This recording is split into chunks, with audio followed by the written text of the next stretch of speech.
Pinuna ng palasyo ang umano'y pagiging bias ng ilang senator judges sa nagpapatuloy na impeachment trial ni Vice President Sara Duterte.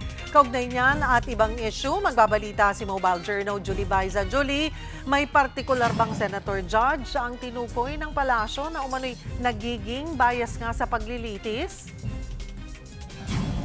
Cheryl, nagpaalala nga ang palasyo sa mga senator judges sa impeachment trial ni Vice President Sara Duterte na huwag alisin o walisin ng batas, sundin ang proseso at huwag maging bias.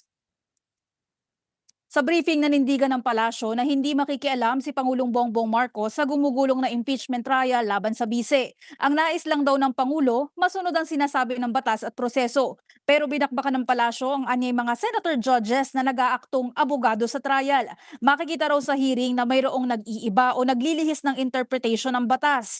Paliwanag ni Castro, ang judge o senator judge nagtatanong lang dapat for clarification at hindi dapat mag-cross-examine ng mga witness. Paalala pa ni Castro, ang mandato ng mga senador ay kunin ang katotohanan at hindi para walisin ang dapat malaman ng taong bayan. Wala namang binanggit na pangalan si Castro kung sino yung mga senator judges na ito, pero Cheryl, makikita naman daw yan sa panonood ng publiko sa trial. Cheryl?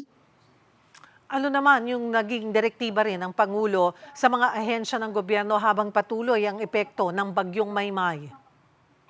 Sa ngayon daw nakasailalim na sa full alert status ang NDRRMC bilang paghahanda ngayon sa epekto ng Bagyong Maymay. Sa briefing, sinabi pa ni Castro na pinaghahanda at pinalilikas na ng NDRRMC yung mga residente na nasa bahain o mabababang lugar o yung mga coastal areas. Ang MMDA patuloy daw yung coordination sa mga local government units here in Metro Manila. Ready na rin yung mga mobile pumps at saka mga pumping station para taasan yung carrying capacity ng daluyan ng tubig at maiwasan yung pagbaha dito sa Metro Manila. Ang DSWD naman, Cheryl, inuulat na may nakahanda na silang 5 million family food packs para naman sa mga maaapektuhang residente. Cheryl.